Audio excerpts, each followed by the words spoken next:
आधी हकीकत आधा फसाना, वो दावा नहीं पागलपन। इस खोज की पहली सीढ़ी पर लिखा है असंभव, नामुमकिन। अब भला कौन मानेगा कि भारत में एक मंदिर है जहां भगवान की अस्थियां रखी हैं, उनकी हड्डियों का ढांचा रखा है, कहीं दबा छुपा नहीं है, सामने रखा है। और जिसे यकीन ना हो वो अपनी आंख से देख ले, छू ले। तो क्या वाकई ऐसा है? अगर है तो वो किसकी अस्थियां हैं? श्री राम, कृष्ण, मोहिनी, वामदेव, विष्णु के कई मानवीय अवतारों ने शरीर छोड़ा तो अस्थियां तो धरती पर ही छूट गई होंगी। तो क्या वहां उनका ढांचा छुपा हुआ है? यकीन तो नहीं था, लेकिन इस सवाल ने हमें वहां जाने पर मजबूर जरूर कर दिया। तो हम ईश्वर के अस्थि रूप को देखने चल दिए। लेकिन जंगल में घूमते वक्त हमसे वो टकरा गई, वो जिसके नाम से वहां का बच्चा बच्चा कांपता है।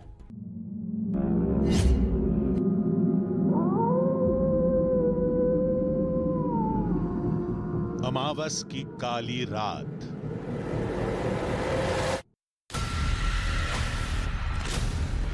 पहाड़ों का सबसे खतरनाक जंगल,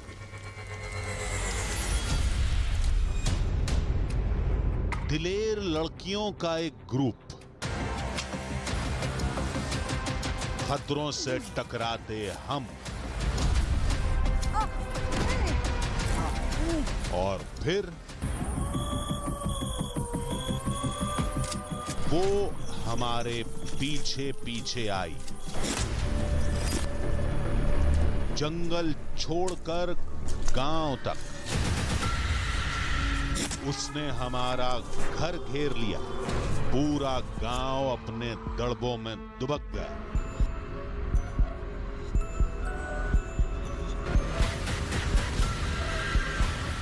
हमने मौत को टोह लेते देखा, घात लगाते देखा। वो तेंदुआ दिख रहा है ना, लेकिन वो तेंदुआ नहीं है, क्योंकि वो है ये परी। वो हमारी जंगलों की रक्षा भी करती है। कभी बंदरों के रूप में दिखती है, कभी जानवरों के रूप में दिखती है, या फिर कभी सफेद कपड़ों में कहीं दिख जाती है। उसके बाद वो माँ कुपित हो जाती है।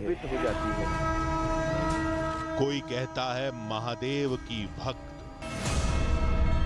कोई कहता है इच्छाधारी, लेकिन हमें फर्क नहीं पड़ता।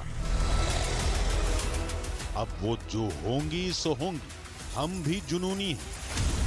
वो हमें घेरने घर तक आई, इसलिए हमने उसकी मांद में घात लगाई, जाल बिछाया। आज या तो वो नहीं या हम नहीं। और फिर जो हुआ,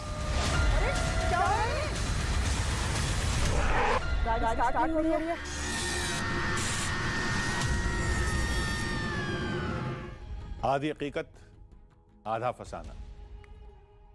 आपको अब भी यकीन नहीं हो रहा ना?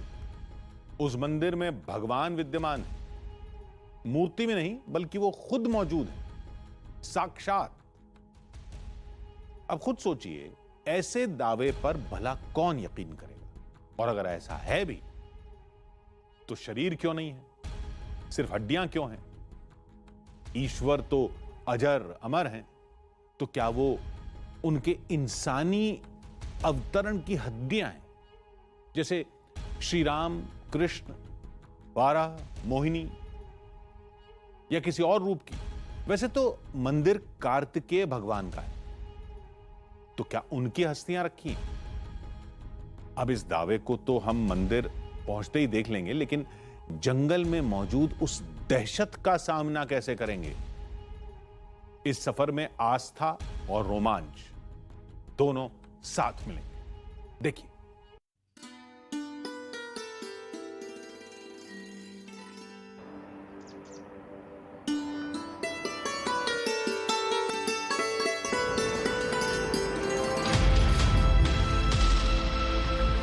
हमने सफर की शुरुआत एक अद्भुत और बहुत बड़े दावे के साथ की थी।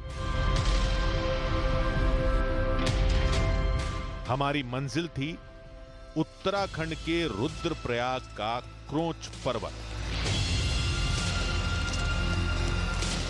हम रास्ते भर सोचते रहे कि शायद कुछ नहीं मिलेगा, लेकिन अगर कुछ दिख गया तो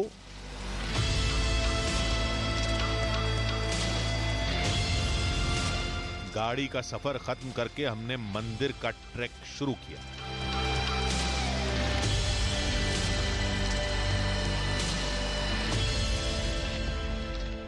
जब कार्तिक स्वामी मंदिर की चढ़ाई आप चढ़ने लगते हैं तो कुछ इस तरीके का ट्रैक आपको रास्ते में मिलता है। ये ट्रैक कच्चे रास्ते का है। जब आप इस ट्रैक को देखने लगते हैं तो आपको लगता है कि भाई इस पे तो चला नहीं जाएगा, मतलब ये तो थका देगा। आसपास ऐसी हरियाली, ऐसे जंगल जो आपको छांव भी देते हैं, शीतलता भी देते हैं। पहाड़ी रास्ता कठिन नहीं था, लेकिन थका देने वाला था। अभी चलते चलते आधा रास्ता भी नहीं हुआ है, चलते जाना है, क्योंकि वो जो चोटी देख रहे हैं आप, वो चोटी, उसके ठीक ऊपर बना हुआ है कार्तिक स्वामी मंदिर, जहां हमें पहुंचना है। थकना जो है आज हमारे हाथ में नहीं है, चलना है, चलते हैं। जल्दी पहुंचने के लिए हम पगडंडी छोड़कर जंगल में दाखिल हो गए और यहीं हमने गलती कर दी। ये इतने घनघोर जंगल देख रहे हैं आप, इनसे डर लग रहा है। मतलब एक अजीब सी फीलिंग, डर नहीं कहेंगे लेकिन कुछ ऐसा कि शायद यहाँ पर कुछ है। जंगली जानवरों का खतरा यहाँ पर हमें बताया गया है। यहाँ टाइम टू टाइम गुलदार दिख जाते हैं, कई बंदरों को हमने देखा है, कई ऐसी झाड़ियों में आवाज़ें सुनी है, डर लगने लगा है। और ये जो पूरा जहाँ पर अभी हम फिलहाल खड़े हैं, यहाँ लाइट ही नहीं है। दिन का पूरा उजाला बाहर है पर यहाँ लाइट नहीं है, बिल्कुल अंधेरा अंधेरा सा लगने लगा है। मुझे लग रहा है कि ये ट्रैक में भी शायद ज़्यादा लोग नहीं आते, क्योंकि जब से हम यहाँ हैं, जब से हम ट्रैक कर रहे हैं, हमने यहाँ से गुजरते हुए एक शख्स को भी नहीं देखा है। खतरा लग रहा है, लेकिन मंदिर का रास्ता है, क्या खतरा हो सकता है। रुकना नहीं चाहिए, मुझे लगता है थक भी गए हैं, थोड़ी पानी की भी प्यास लग रही है, लेकिन चलते हैं, देखते हैं कि आगे क्या है। इंसान, परिंदा, जंगली जानवर, दूर दूर तक कोई नहीं था। हमने कई बार रास्ता बदला, फिसले,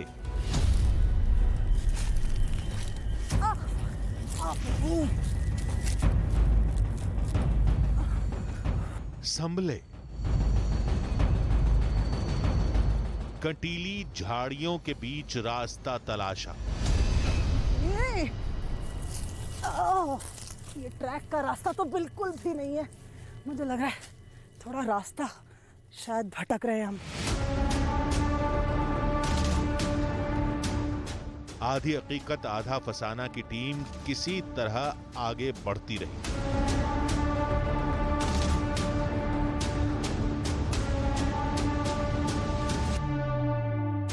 आखिरकार मुख्य रास्ता फिर से मिल गया।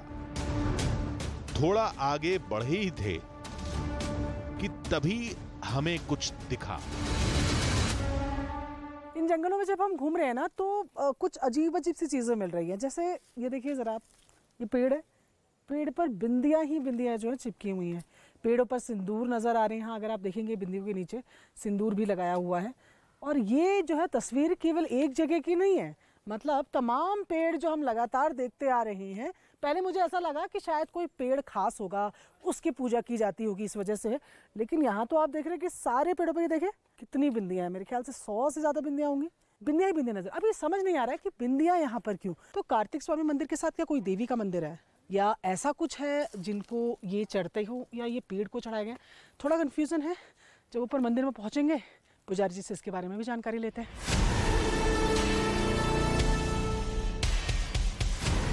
मंजिल का दूर दूर तक पता नहीं था। ऊपर से हर कदम के साथ रहस्य गहराता जा रहा था।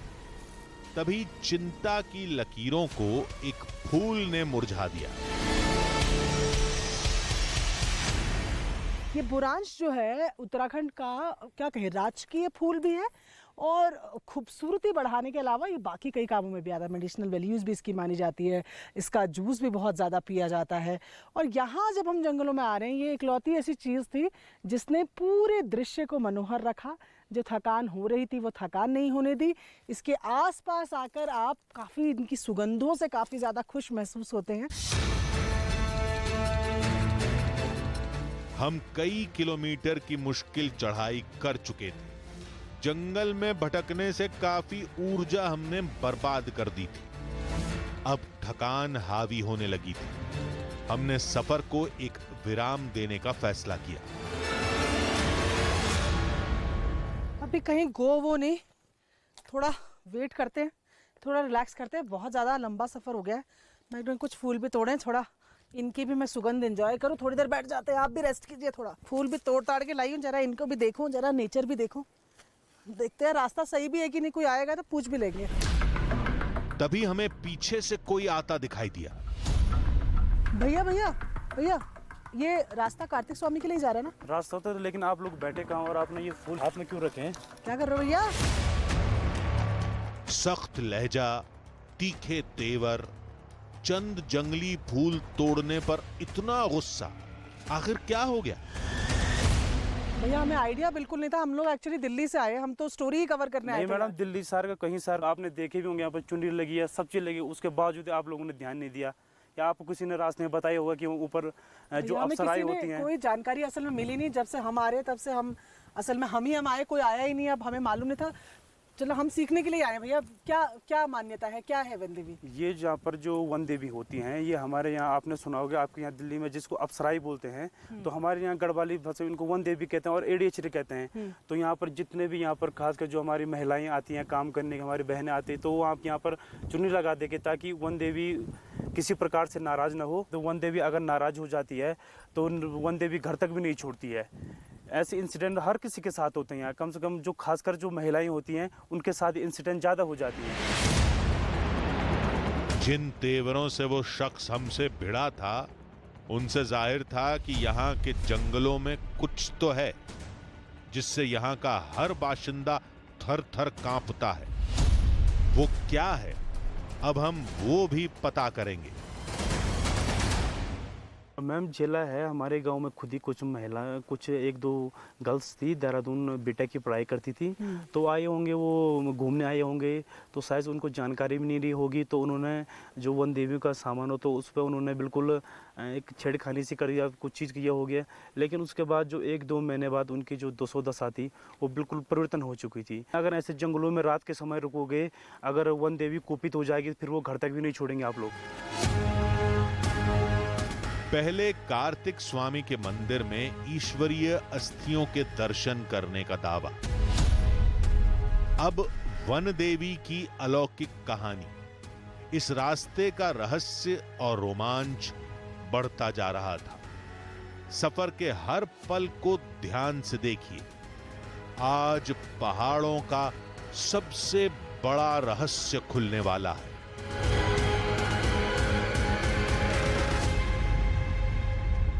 यहाँ पर केवल कार्तिक स्वामी ही नहीं बल्कि वन देवी का भी प्रभाव है। लोग यहाँ पर आते हैं, यहाँ अपनी मन्नतों के धागों को, मन्नतों की चुनरी को बांधते हुए तो जाते ही हैं, साथ ही साथ रक्षा करने की भी ये एक कोशिश नजर आती है, ये एक प्रार्थना नजर आती है। हमें सख्त लहजे में कहा गया है कि शाम से पहले यहाँ से चले जाना। ये तो हम नहीं करेंगे। हम ज़रूर शाम को रुकेंगे और देखेंगे कि जो यहाँ के लोकल लोग कहते हैं, ऐसा कुछ क्या हमें भी आभास होता है, हमें भी कुछ ऐसा महसूस होता है, या ये सिर्फ पुराने समय से चलती हुई आ रही कहानियां हैं जो आज भी आगे बढ़ती जा रही हैं। थकान भूलकर हमने तेजी से ऊपर चढ़ना शुरू किया।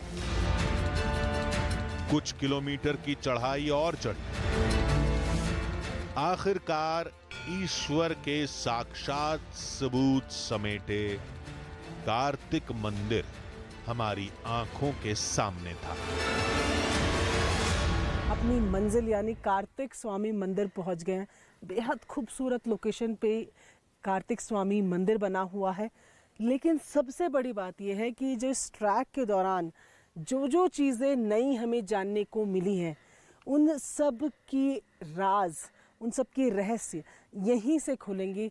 यहीं हम जानेंगे कि क्या है कार्तिक स्वामी की कहानी, और ये अप्सराएं कौन हैं, ये वनदेवियाँ कौन हैं जिनके बारे में लोग बात करते हैं, जिनकी पहचान रास्ते भर में हमने देखी है। अब इंतज़ार नहीं करेंगे, सीधा चलेंगे मंदिर। ये कार्तिक धाम है, भगवान शिव और माता पार्वती के ज्येष्ठ पुत्र कार्तिकेय का उत्तर भारत में बना इकलौता मंदिर। यहीं ईश्वर की अस्थियां रखी होने का दावा किया जाता है, लेकिन क्या वाकई ऐसा है? हम तेजी से अंदर गए। हम वहां वीडियो बना ही रहे थे कि हमें रोक दिया गया। हमसे कहा गया कि मंदिर के मुख्य स्थान को देखने की तो इजाजत है, लेकिन वीडियो बनाने की नहीं। हमने पूछा कि यहां कौन से भगवान अस्थि रूप में मौजूद हैं। हमारे कार्तिक स्वामी जो विराजमान है क्रौंच पर्वत पर, माता पिता से रुष्ट होकर के यहाँ आ गए थे। लेकिन भगवान कार्तिकेय ने ऐसा क्यों किया? जब देवताओं में ये निर्णय हुआ कि प्रथम पूज्य किसको बनाया जाए, तो उन्होंने एक शर्त रखी कि जो इस ब्रह्मांड का 3 चक्कर जो है सबसे पहले लगाएंगे, वो प्रथम पूज्य माने जाएंगे। तो जैसा कि आप लोग सब जानते हैं कि भगवान कार्तिकेय का वाहन मयूर है, तो उन्होंने अपना मयूर वाहन पकड़ा और ब्रह्मांड के लिए चल दिए। लेकिन उससे पहले यहाँ पर आप जानते हैं इनके छोटे भाई गणेश जी का वाहन मूषक वाहन था। तो मूषक वाहन संभव नहीं था कि वो ब्रह्मांड का चक्कर मार पाए, तो उन्होंने माता पिता के चक्कर लगाए और वो 3 चक्कर लगा के जो है कार्तिक स्वामी जो है वहाँ आए। तो जब उन्होंने ये देखा कि गणेश को प्रथम पूज्य की घोषणा की गई, तो उन्हें बहुत बुरा लगा। वो माँ से बहुत नाराज हुए। उन्होंने अपनी माँ का, कहते हैं कि शरीर बनाने में माँ का मांस होता है और पिताजी की हड्डी होती है, तो अपनी माँ का सारा जो है मांस वहीं पे त्याग कर और वो हड्डी लेकर वो क्रौंच पर्वत की तरफ गए और वहीं रहने लगे। अब सवाल यह था कि इस दावे को क्यों माना जाए। तो लोगों ने कहा कि कलयुग में भी पर्वत का नाम क्रौंच है, यहां कार्तिकेय का मंदिर भी है, और ठीक ऐसा ही जिक्र शिव और स्कंद पुराण में भी मिलता है। यह संयोग नहीं है, इसी से साबित होता है कि कार्तिकेय यहां अपने अस्थि रूप में विराजमान है। उत्तराखंड में सबसे पहले ये जो उत्तर भारत में कार्तिकेय जी का, कार्तिक स्वामी जी का एक ही मंदिर है। दक्षिण भारत में तो 6 मंदिर हैं, लेकिन उत्तर भारत में कार्तिकेय स्वामी का ये एक ही मंदिर है। यहाँ तो मैडम पत्थर भी बोलता है। अगर आप रात्रि कभी यहाँ पे रहो कार्तिकेय स्वामी में, तो यहाँ पे जो पत्थर होता है वहाँ का जो पत्थर ही अलग है, दैवीय पत्थर है। वो भी बोलते हैं, वो भी आवाज देते हैं। एक रास्ता और एक रहस्य की तलाश खत्म हुई। अब हमें दूसरा रहस्य यानी वन देवी की हकीकत जाननी थी। अब हम जंगल जाएंगे और उस रहस्यमयी स्त्री को तलाशेंगे जो दिखने में मोहिनी है, लेकिन नाराज हो जाए तो रुद्र।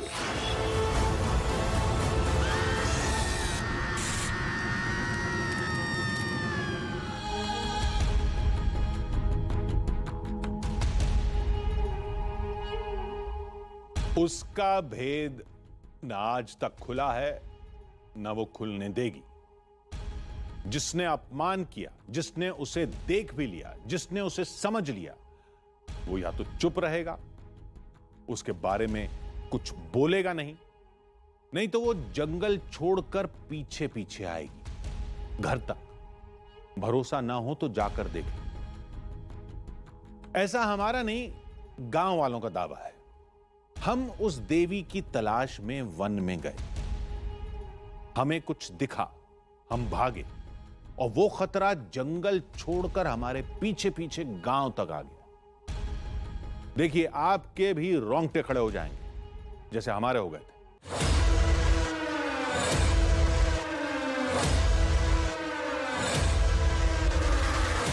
क्रोंच पर्वत में चारों ओर पेड़ों और जंगली जानवरों का साम्राज्य है।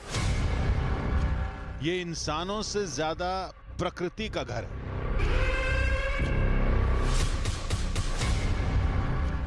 और यही इसकी खूबसूरती है।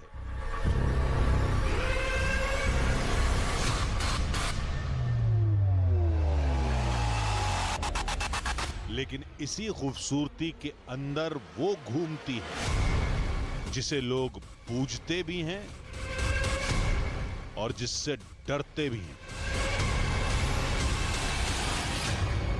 लोगों ने कहा था परियां दिन में जंगल में घूमती हैं और रात में जंगल में छुपी एक गुफा में आराम करने जाती हैं।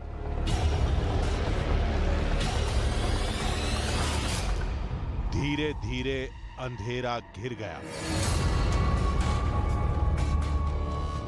अब हमें उसी गुफा की तलाश थी। अचानक एक तेज आहट ने हमें चौंका दिया।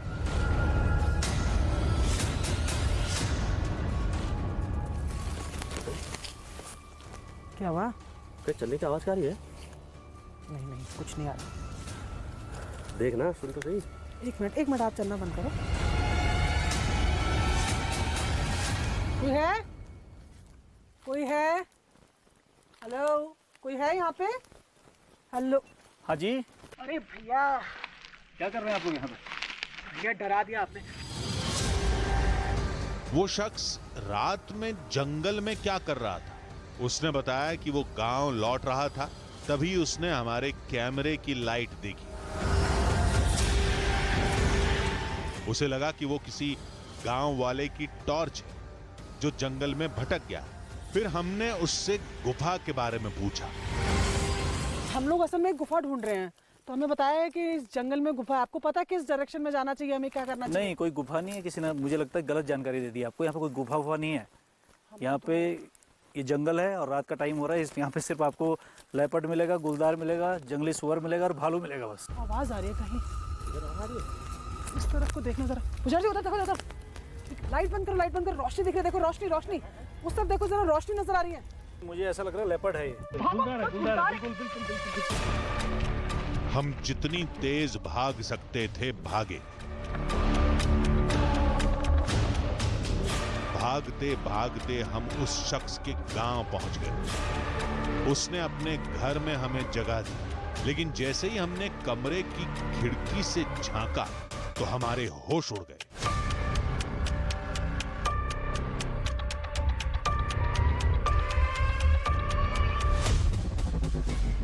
नीचे एक तेंदुआ टहल रहा था। हमारे घर के इर्द गिर्द। हमने सवालों के घेरे में पूरी रात गुजारी। सुबह होते ही रहस्य सुलझाने का जुनून खौफ पर हावी हो गया। हम लोग असल में न्यूज़ 18 इंडिया से आए हैं, दिल्ली से। एक स्टोरी पे काम करने के लिए आए थे। यहाँ जब आए हैं तो लोगों ने बताया, हम जंगल में थे तो लोगों ने बताया यहाँ अप्सरा, परी, जो भी वनदेवी भी कह लो, वो आती हैं। ऐसा होता है? हाँ, आती हैं। ऐसा होता है? वाकई होता है? पत्थरों पर होती हैं। अगर हम देखना चाहें, ढूंढना चाहें तो कहाँ जाना चाहिए? आपको गुफाएं में ढूंढने जाना पड़ेगा। तो यहाँ कोई आसपास है गुफा? हाँ है, आसपास है, लेकिन वहाँ पर न जंगल है पूरा, और वहाँ पर न रास्ता है, न सड़क है। नहीं पहुँच पाओगे आप लोग वहाँ पर। गांव वालों ने कहा कि वन देवियां इंसानी और जानवर दोनों रूप में दिखती हैं, और जो रात में जंगल से आपके पीछे पीछे आया वो तेंदुआ नहीं, तेंदुए के रूप में वन देवी थी। हमने यकीन नहीं किया तो लोगों ने अपनी आप बीती बतानी शुरू कर दी। ये परी जिसको कहते हैं आप, वो हमारी जंगलों की रक्षा भी करती है। जो हमारे बच्चे लोग जाते हैं उनकी भी रक्षा करती हैं, और रक्षा करने के बाद कभी उनको दिख जाते हैं वो। अब ये समझ नहीं पाते हैं कि कौन है ये। कभी बंदरों के रूप में दिखती है, कभी जानवरों के रूप में दिखती है, या फिर कभी कभी सफ़ेद कपड़ों में कहीं दिख जाती है। उसके बाद वो माँ कुपित हो जाती है। कुपित होने के बाद वो साथ में भी आ जाती है। साथ में आने के बाद हमारे घरों में जो है ये लेडीज वगैरह बच्चे बीमार हो जाते हैं। ये तो निजी दावे। हमने पूछा कि क्या अपनी आंखों से किसी ने देखा है। हम लोगों के साथ खुद एक घटना हुई है जब हम लोग जंगल वन विभाग के गेस्ट हाउस में थे और वहाँ पर हम लोगों ने एक टोकरी देखी। हम 8-10 लड़के थे, हम कमरे में रुके हुए थे।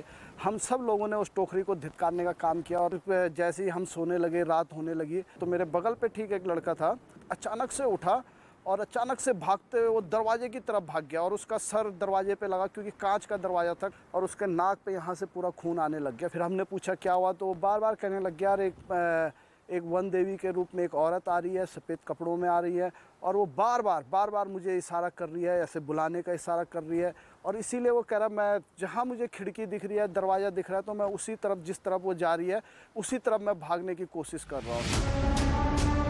पूरे जंगल में उन वन देवियों को तलाश पाना नामुमकिन काम था, इसलिए हमने सोचा कि अब हम सीधे गुफा को टारगेट करेंगे। हमने किसी तरह गांव के शख्स को अपने साथ चलने के लिए तैयार कर दिया। वो हमें अपने साथ जंगल के अंदर ले गया। घने जंगल में कई घंटों तक चलने के बाद हम उस गुफा के सामने थे। इधर को है गुफा।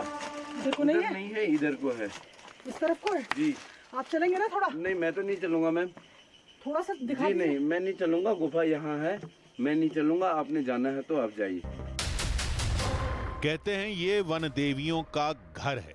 क्या गांव वालों से छुपकर यहाँ कोई रहता है? कोई सदियों पुरानी जनजाति जिनकी महिलाओं को गांव वाले वन देवी मान लेते हो? अंदर देखते हैं क्या मिलता है। जहां तक मैं जाती जा रही हूँ, मुझे गुफा जो आगे बढ़ती जा रही है, थोड़ा स्केरी भी है, थोड़ा डरावना भी है। यहाँ तक तो दिख रहा है, इसके आगे क्या है कुछ दिख नहीं रहा है। अब कहा तो ये जाता है कि परियां जो हैं गुफाओं में रात के वक्त आती हैं विश्राम करने के लिए। तो समझ नहीं आ रहा है कि दिन के वक्त अंदर जाने का रिस्क लेना चाहिए कि नहीं, या फिर ये कहा जा सकता है कि फिर से जाएं, किसी से रिक्वेस्ट करें कि कोई हमारे साथ गुफा में चले, रात को हमें ज़रा यहाँ थोड़ी देर हमारे साथ रुक जाए और फिर हम जानेंगे कि ये गुफा क्या वही गुफा है जहाँ पर परियां आती हैं विश्राम करने को। हम गांव लौट गए। अब हम रात में फिर से गुफा में जाएंगे। कुछ घंटों बाद रात भी हो गई।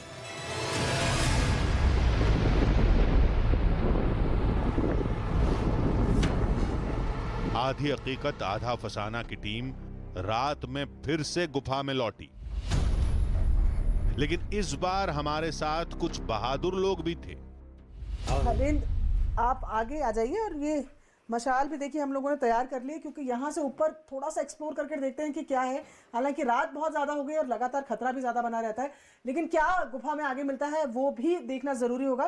तो चले हम लोग, तैयारी कर लें? तैयारी कर लें, ठीक है। चलिए, मशाल हमारी रेडी है। आप आगे जाएंगे, आप पीछे जाएंगे, कैसे करेंगे? आप आगे चलिए। हमने गुफा के अलग अलग हिस्सों में घूमना शुरू किया। आराम से आराम से आराम से जाओ। गुफा कभी गहराई की ओर जाती, कभी रास्ता संकरा हो जाता।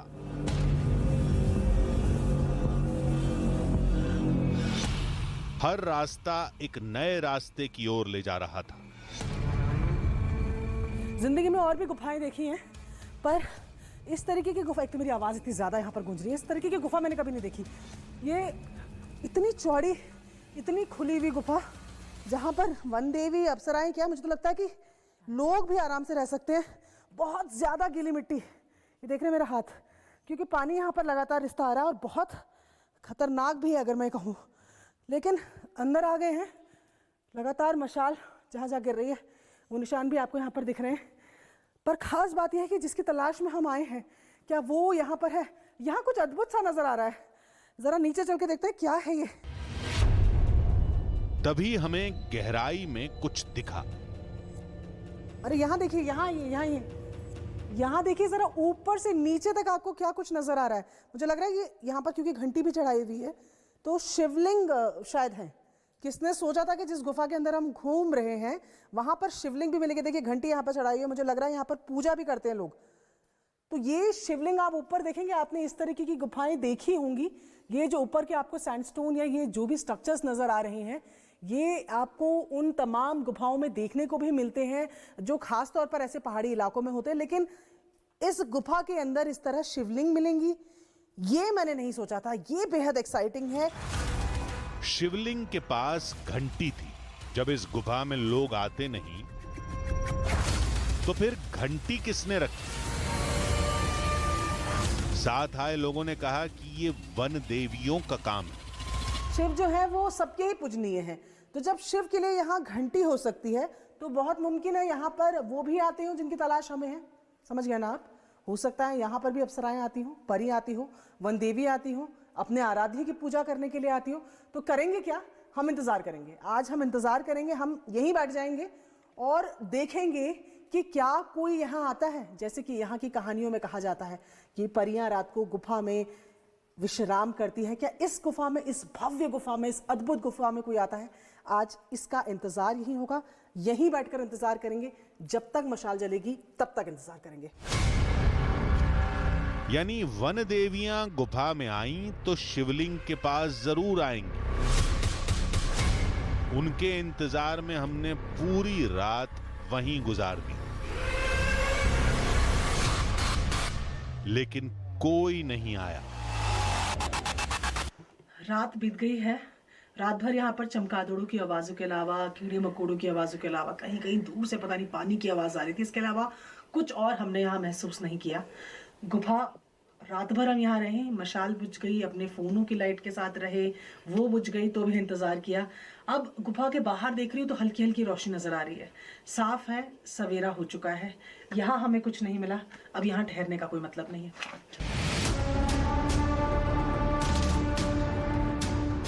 हम नाउम्मीद होकर वापस चल दिए। रास्ते में थक गए तो एक जगह बैठ गए और वहीं हमें वन देवी का रहस्य खोलने का एक और जरिया मिल गया।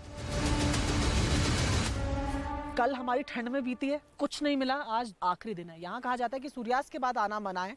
हम सूर्यास्त के बाद यहाँ रुके रहे, पर अरे यहाँ तो लड़कियों का झुंड जा रहा है भाई। अरे कहाँ जा रहे हो आप लोग? मंदिर तक। मंदिर तक जा रहे हो? हाँ। ये शाम को तो मना करते हैं, बोलते हैं वन देवी वगैरह आती है। हम नहीं डरते। तो डर वर कुछ नहीं लगता है? नहीं डर ही नहीं लगता है? नहीं। ये भी लोग हैं, देखिए हमको तो मनाही थी कि आप मत जाइए। हमें तो 2-3 लोगों ने टोक कर ये बात कही थी, पर ये जा रही है। पर आज हमारा दूसरा दिन और आज हम फिर से कोशिश करेंगे, नई तरीके से कोशिश करेंगे कि क्या इस जंगल में वाकई कुछ है। अब हम रात में वन देवी की मौजूदगी का लाइव टेस्ट करेंगे। वो टेस्ट जिसमें खतरा तो बहुत है, लेकिन वही है हमारा आखिरी रास्ता।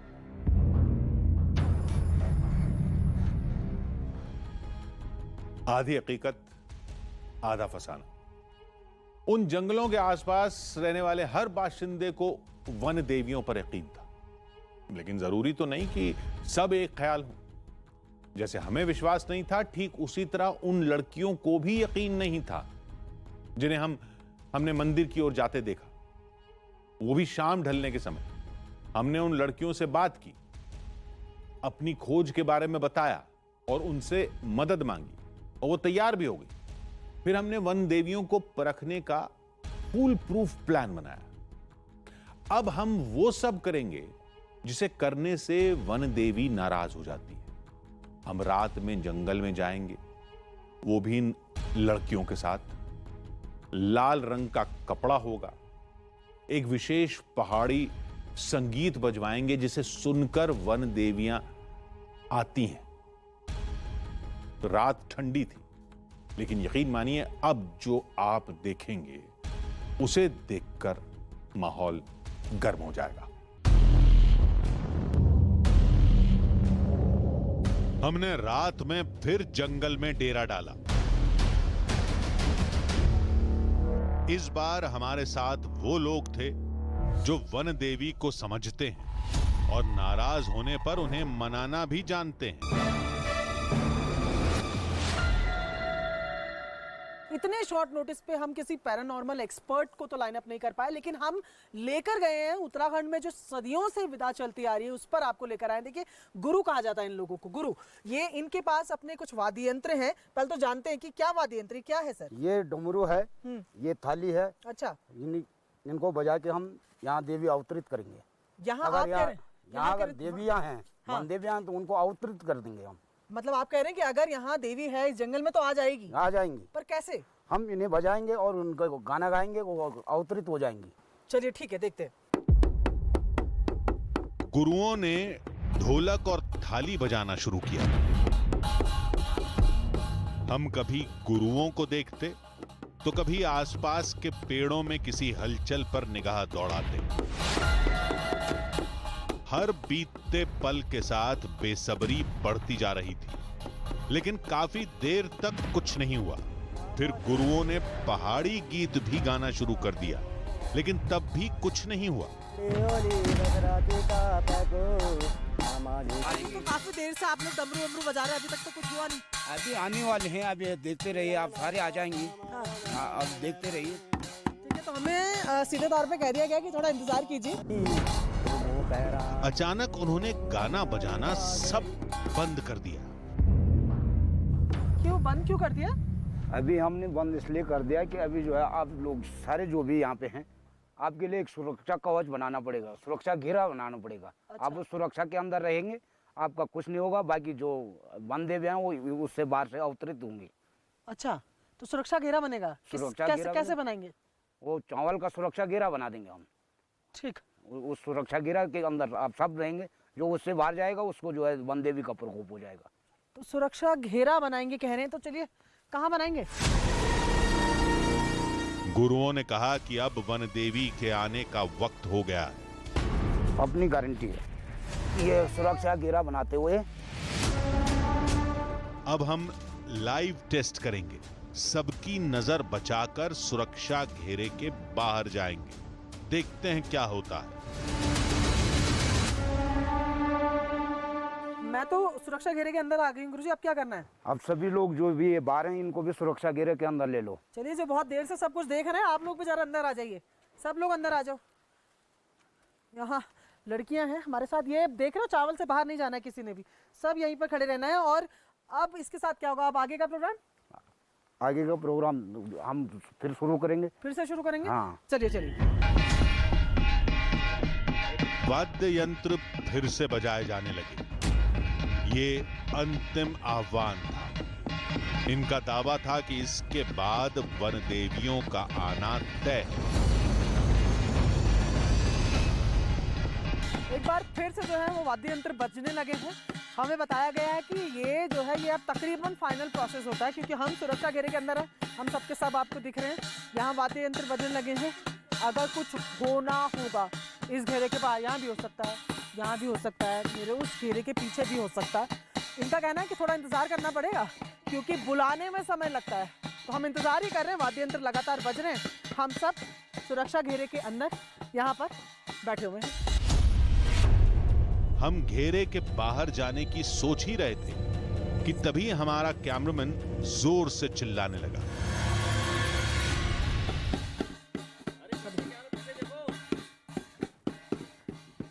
अरे क्या हुआ? क्या हुआ? क्या हुआ तुम लोगों को? अरे क्या हो रहा है? अचानक वो लड़कियां अजीब हरकतें करने लगीं।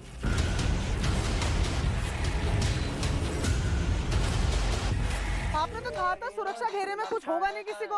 अरे ये सुरक्षा घेरे से बाहर होंगे, आप देख लो, ये सुरक्षा घेरे से बाहर होंगे। दो लड़कियां वाकई घेरे के बाहर थी। क्या ये माहौल का मनोवैज्ञानिक प्रभाव था? टेस्टिंग बहुत हुई। हमने तुरंत कुछ नहीं किया तो किसी लड़की को मानसिक आघात लगने का डर था। बंद करो इसको। वहाँ उसका क्या हो रहा है? उनको जरा देखो क्या हो गया इनको। रुक जाओ, देखते हैं उनको क्या हो गया, उनको देखते हैं। ये किस तरीके से मैं सुरक्षा घेरे के अंदर हूँ। गुरुओं ने अभिमंत्रित चावल घुमाया, फिर लड़कियों को थोड़ी देर वहीं बैठाया गया घेरे के अंदर। लेकिन तबीयत बिगड़ती जा रही थी। हम फौरन उन लड़कियों को लेकर जंगल के बाहर निकल पड़े। थोड़ी दूर अब चल के आ गए हैं, उधर पे लाइट दिख रही है। अरे पुजारी जी कैमरा बंद कर दो यार, मैं कैसे लेकर जा रही हूँ एक को, उधर तक तो लेकर चलिए, कैमरा बंद कर दीजिए जरा, थोड़ा इनको पहुंचा दें, फिर आप करते रहना जितना आपको शूट करना है। पहाड़ों के बीच में एक घर दिखाई दिया। हम लड़कियों को वहां ले गए। पहले उन्हें पानी पिलाया जिससे उनकी हालत थोड़ी संभली। हमने उन लड़कियों को वहीं सुला दिया। अचानक क्या हुआ, कैसे हुआ, कुछ समझ नहीं आया। अब सुबह ही सच का पता चलेगा। हमने पूरी रात वहीं गुजारी, लेकिन सुबह भी लड़कियों की तबीयत ठीक नहीं हुई। लड़कियां कुछ बोल नहीं पा रही थीं। उनके चेहरे पर अजीब सी बदहवासी थी। लोगों ने कहा कि इन्हें वन देवी को चुनौती देने की सजा मिली, लिहाजा उन्हें वन देवी के मंदिर ले जाइए। डॉक्टर के पास तो हमें जाना ही था। हमने सोचा कि रास्ते में मंदिर में भी रुक जाएंगे। हम सीधे वन देवी के मंदिर पहुंचे। यहाँ हम आ गए हैं और यहाँ जहाँ ये पूरी चुन्नियाँ पूरी आस्था के साथ बंधे हुए हैं, ये यहाँ पर आए हैं। ये यहाँ पर हाथ जोड़कर अपने उस मजाक के लिए माफ़ी मांग रहे हैं जो इन्होंने कल किया। गांव वालों का कहना है बस एक यही तरीका है जिनसे इनकी बिगड़ती तबीयत दोबारा से नॉर्मल होने लगेगी। लड़कियों ने हाथ जोड़कर माफी मांगी और फिर वो हुआ जिस पर आपको भी यकीन नहीं होगा। जो जुबान आधा घंटा पहले बंद थी, वो माफी मांगते ही अचानक फिर से खुल गई। पता नहीं, अचानक हम उस गोले से बाहर गए थे। उसके बाद हम कुछ बोलने की कोशिश कर रहे थे, उसके बाद हमें कुछ याद नहीं है। हाँ, थोड़ा ठीक है। जुबान तो खुली, लेकिन फिर उसने जो बोला उसने रहस्य को और घना कर दिया।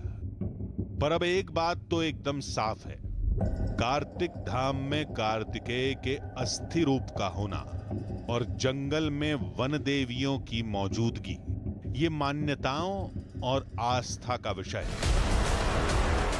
और ये आस्था इन पहाड़ों की तरह हमेशा अचल और अखंड रहेगी।